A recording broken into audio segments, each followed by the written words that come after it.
Hi everybody, today's focus is a Q&A. You ask me questions and I'm going to give you the answers. About a year ago, I did my first Q&A, so this is my second Q&A. I created a post in the community post section as well as on Instagram, and I asked my viewers to put questions they have for me in my comments or send me an email with your questions, and you guys did. So I'm coming to you from my car. I just dropped off my youngest son at his tumbling class, so I have a bit of time, so I figured I'd try to get this recorded for you now. I'll put a link in the description to the first Q&A I did last year, okay, just in case you're interested in that. But let's get started. Oh, it's getting sunny. I didn't know where to park. I was trying to find a place where, like, lots of cars weren't around me, because that's just weird. But also, the sun is really bright and it's starting to set, so it's going to get in my eyes, I think. So, if it's really annoying, I'll just move somewhere else. Okay, so... So these were questions from, I think, the community post. So this is from Dank 9288639. And they asked, can bathroom cleaners and sanitizers be used in the kitchen on non-food surfaces? That's a great question. And the best answer I can give you is read the back of the bottle. Some cleaners are considered all-purpose cleaners and they can be used everywhere, right? They can be used in the kitchen, the bathroom, the bedroom, a hall, it doesn't matter. Some, though, are specific for just the bathroom. And could be because the particular cleaner could target the type of bacteria that grows in a bathroom more so than a kitchen. And likewise, some cleaners that say for the kitchen only may only target bacteria for the kitchen or may be made more for grease and grime, more so than killing bacteria.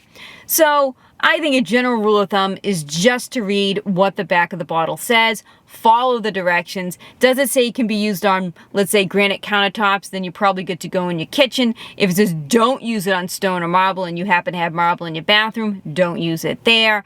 If it says for use in the kitchen, then use it in the kitchen.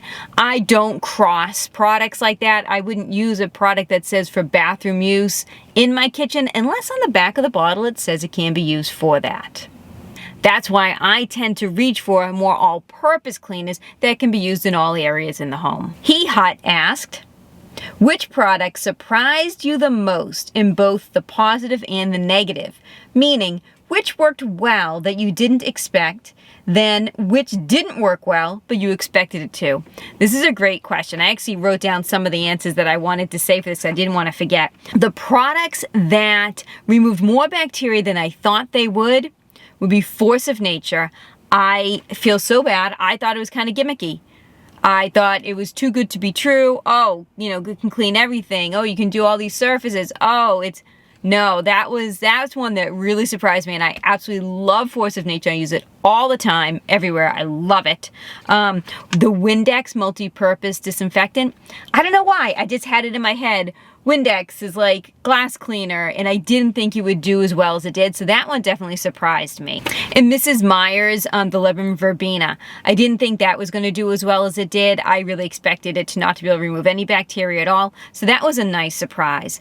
And for the bathroom cleaning, I think for me, the one that surprised me most was the Bucko. I'm really impressed by that product, and I didn't know if it would actually work because I hadn't seen it in stores. I didn't know anything about it, so I was like, I don't really know. I'll test it anyway and see. That one really surprised me in a positive way. Now, as in a negative way, products that I felt should do better than they did, Comet in my toilet bowl. I was really disappointed with that. I think part of the problem is the sit time on that, but still, that was a really disappointing one. The next one would be the Lysol spray on fabric. I was really disappointed. I was like, really? I thought this would do much better than that, but hey, it didn't. I tested it a couple of different times. It did not do well. Another one that surprised me was Fabuloso. I hear a lot of buzz about Fabuloso. A lot of people talk about Fabuloso. They say they use it for everything. It just did not remove enough bacteria for me at all.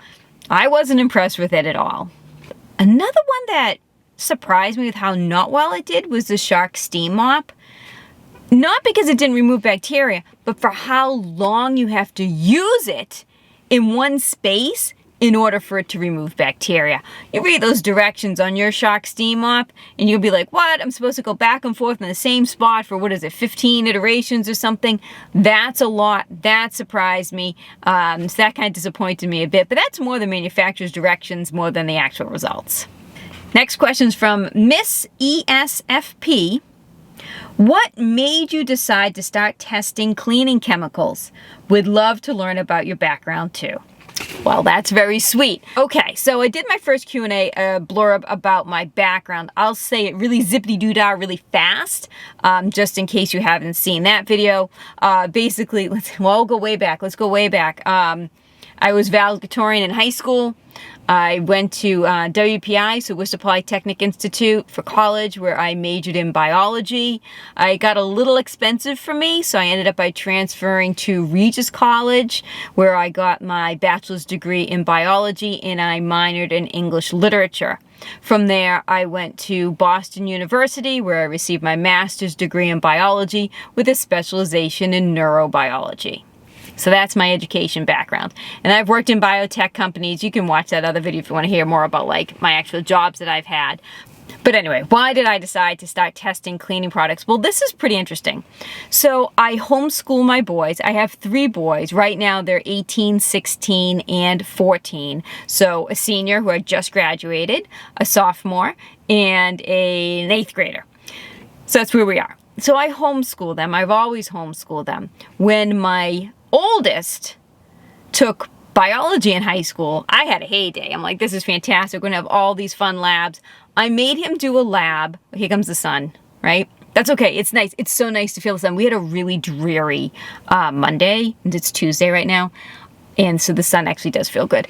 So I created a lab for him where I wanted him to swab areas before and after cleaning with different products. I thought that would be a fun lab to do, and it was. We had a great time with it. Around the same time, I was dabbling with the YouTube channel. I think at that point, I had made a video on my Shark Navigator vacuum cleaner. I just spit. Sorry, that's gross. I think I had already made one of my sick kit that I make, like my stomach bug kit, and maybe a few homeschooling videos. And as we were doing this lab, my boys were like, Mom, this would make a fun video. So I was like, oh, okay. So I just started looking into it, and the first one I did, I think bacteria testing, was my Bissell steam shot. I think that was the first one I tried, and it just evolved from there. I really like testing products. I love reading product claims. I love seeing what they can do. I love seeing, can they remove bacteria in all the surfaces? Are they all-purpose, a multi-purpose cleaner? Or are they better in the kitchen? Or are they better in the bathroom? I love it. So anyway, so it kind of grew out of homeschooling, creating a biology lab for my oldest son, and then just trying to figure out, like, what do I want to do on a YouTube channel? And it just kind of worked together like that. All right, and Dean Cyrus 9219 asks, what cleaning products do you actually use yourself? That is my phone buzzing. I will get to that later. So I just released a video about this. It is called, I think, My Top Cleaning Products. So I'm gonna link that in the description below. I can go really quickly through them, but that video will really explain why I like them, and will show you all the different products I tested in each category. Okay, in general, I would say for tub and showers, it's the Bucko. I love that. I will say, well, actually, let me go back and say this. I use up all the products that I test. I do purchase so many cleaners for the channel, I don't want to waste them. So I do use all the products that I test. Anyway, so I'll say tub and shower, the Bucko, hands down. Wipes, I do like the Clorox wipes for like my dining room table, more so because they remove food allergens. There have been studies on that. That, again, I explained in the other video. I do like Lysol for bacteria, and I like 7th generation for more environmentally friendly and the texture of the wipe. For toilet bowls, I really don't care. I do like the convenience of the Clorox wand. I just find it really convenient. But for scent, I love Method or Mrs. Meyer's. I do like the scent for those. Let's see, glass cleaners. The Norwex cloth I like, and Jaws. Those are probably the 2 ones that I use the most. From mops, I love my Joy Moop mop. I love it. I really love flat mops. They're my favorite type of mop, and I like the Joy Moop mop a lot. I'm sorry I'm going fast. I'm going fast because I already made a whole video about this. For like an all-purpose surface disinfectant, I love Force of Nature. I probably use that primarily. Purell, the alcohol disinfectant, I like that a lot for my bathrooms. I like Mrs. Meyer's for the scent. I really do. So if I'm just kind of wiping my kitchen counters down, not after raw meat, but just kind of wiping them down, I'll go for a Mrs. Meyer's or even the Method. I like the smell of both of those a lot, and the amount of bacteria they removed is sufficient for that sort of cleaning. So those are kind of the surface disinfectants that I reach to more often than not. Then I had some questions from my email. So Darcy asked me, why do you wear shoes in your home? I often see you wearing sneakers in your videos.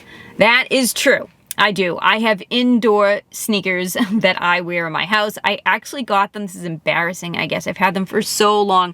I got this particular pair of sneakers when I was pregnant with my middle son. And it was like right around Christmas time. So December 2007. I've had these sneakers for like 16 years. I love them. They're ripped, they're torn, and I only wear them inside my house. I have other shoes that I wear outdoors. Those are my indoor sneakers. I like the feeling of having shoes on my feet when I like want to move around and get cleaning done. I don't know what it is. It's just the way I am. So the shoes that I do wear in my videos are just my indoor sneakers. They've never seen the outdoors. Thomas asked me an email, how long does it take you to make a video, and do you have a team of people helping you? That's a great question. That's interesting. I do not have a team helping me, just me. I'm the only one that does this. Occasionally you'll see my boys, my teenagers, will kind of come in and help on occasion. My middle son probably helps me the most. Occasionally I'll need one of my boys just to hold the camera in a certain way for me if I'm trying to reach something and clean something at the same time. But really it's just me and my tripod. Oh, and how long does it take me to make a video? So that depends.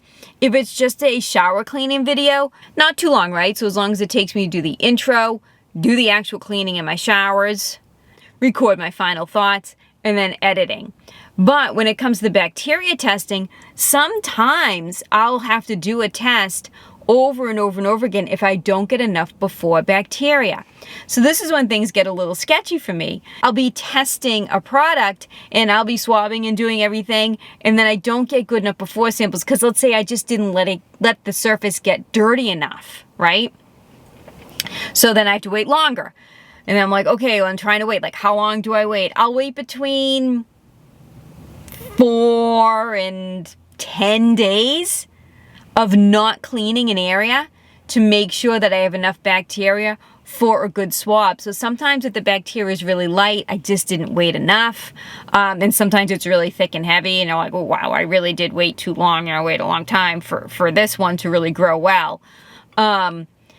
So what you guys don't see is all the behind the scenes work. Is sometimes I'm testing these products 2, 3, 4, 5 times before I get what I consider repeatable and good results.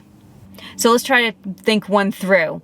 Let's say I'm doing the Purell disinfectant spray. So I'm going to wait 5 to 10 days of no cleaning, right? Those areas. I know it's weird. You're probably like, I can't believe you do that. Sometimes it's really hard for me. And I'm like, I'm just going to clean it. I'm like, no, I have to swab it first. Okay? Seriously. Or if I'm doing like raw chicken, I'm like, I have to clean and we're starting this over again. And that's what it is. So we'll say 5 days of letting the areas get dirty, okay? And then let's say I spend, let's say an hour actually filming the before, the cleaning, and after for the kitchen sink drain, bathroom sink, and toilet rim. So let's say that's just about an hour. Then I need to wait some time for the Petri dishes to incubate. Sometimes you get some really good results after 24 hours. Usually it's more 48 to 72. If everything's rolling good and I can record a results video right then and there, great. And then it takes a couple hours for me to edit and upload. I'm not the fastest editor, I mean, you know, but I do the best that I can. So I guess, let me think, it probably takes 2.5 weeks per product. That's why I sometimes will release a bacteria video and then like a shower cleaning video or a different type of cleaning video, because I have this lag time where I can't do one bacteria test per week, because the bacteria doesn't grow fast enough for me in my home in order for me to continually do that. And sometimes I'm repeating. Which one was it? Oh, I wish I could remember what it was. One of the products I tested recently, oh, I wish I remember which one. If I remember, I'll put it in the comments. It took me about 8 weeks. Because I kept testing when I did not have enough bacteria. The areas were too clean. And I was like, oh my goodness, I gotta do this again. I gotta do it again. And I must have spent, I don't know, 30, 40 Petri dishes on this one clean. I wish I could remember which one it was. So that's why I need to do some things in between bacteria testing. That's why I started doing the stain testing. And actually right now I'm recording window cleaning. And why I did that drain cleaning video. Because I need something in between growing bacteria in my home. And the last question I got in my email was from Maria. Maria asked quite a few things. She wanted to know, how much money do I make on YouTube? And also, if I didn't mind sharing, what do I like to do in my spare time? And what was the other thing? Oh, where I like to vacation. Okay, so this is the last question. So how much I make on YouTube? I actually looked it up really quick. So for 2023, I made a little over 2,500. So 2,500, it was like 2,586. So that was roughly like 200 a month. However, I spent about 1,700. So I made $800. So that was about less than $70 a month in 2023. So far in 2024, actually I can check right now. I can get the app up. Ooh, I can leave it a minute to pick up my son's. This is wrapping up nicely. Let's see. So right now I'm doing much better. So right now I'm making about $300 to $400 a month, which is nice. I don't have on me my expenses. I don't, but I can do a recap at the end of the year, another like how much I made. If that's something that you guys are interested in, I can really get into that in more detail. But in general, so for 2023, I made $2,500. I spent $1,700 on supplies. So I walked away with like, less than $70 a month. So as of right now, this is the end of May, I'm making roughly $300 to $400 a month. So like, I'll just say it, like January was $319, February was $321, March was $392, April was $404, and so far in May, $342. So it is a nice increase. Okay, and what do I like to do in my spare time? I don't really have a lot of spare time. I'll be honest with you, between homeschooling the kids, life, cooking, cleaning, life, gardening, shoveling, depending on the season, and doing this YouTube channel, I don't really have a lot of free time. So I guess if I have downtime, I'll watch Netflix like crime shows. I like crime shows. That's kind of fun for me.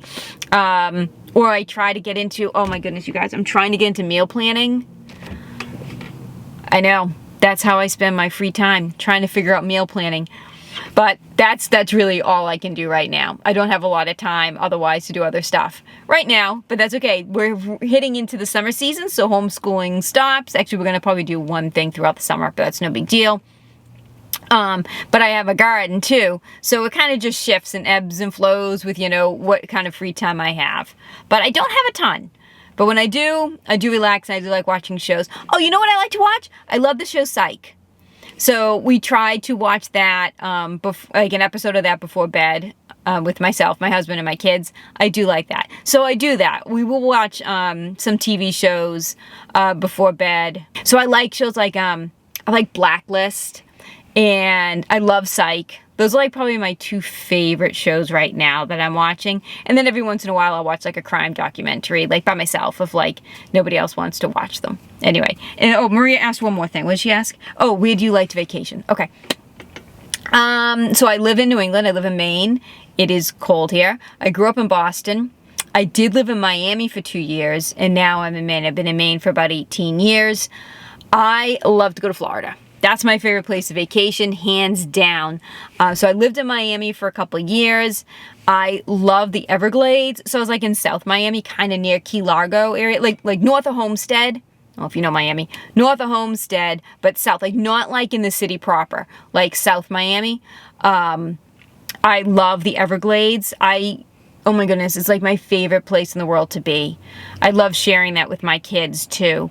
And I like taking my teenagers to Universal Orlando. I love Universal Studios. I think it's a fantastic place to take teenagers. We've been there twice and we're hoping to go one more time. We actually bought an annual pass last year because they were doing like a 15-month thing.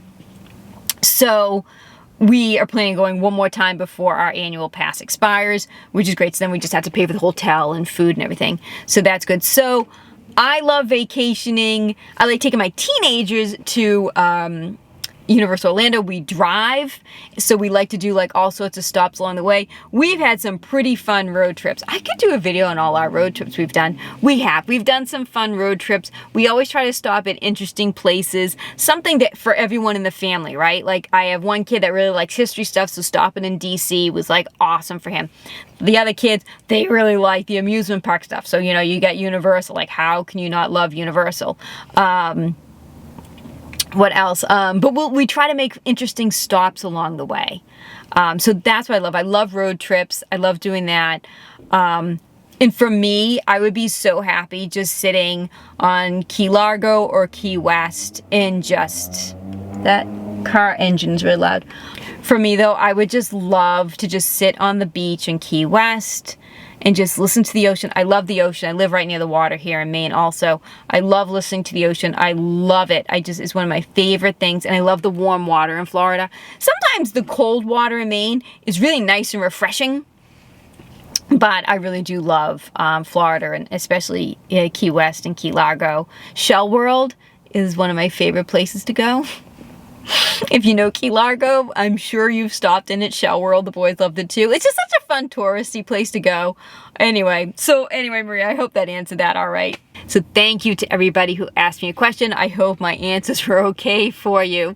As always, if there's a product you want me to test, put in that comment section and I will add it to my viewer suggestion list. I love seeing what my viewers want me to test. Like I said, if there's a product that I keep seeing over and over and over again, like that Sal Suds. Sorry, the motorcycle's going by. Like that Sal Suds, I kept seeing that over and over and over again, so I bumped that up the list to be tested quicker. So I hope you enjoyed this video. Take care. Have yourselves a great day.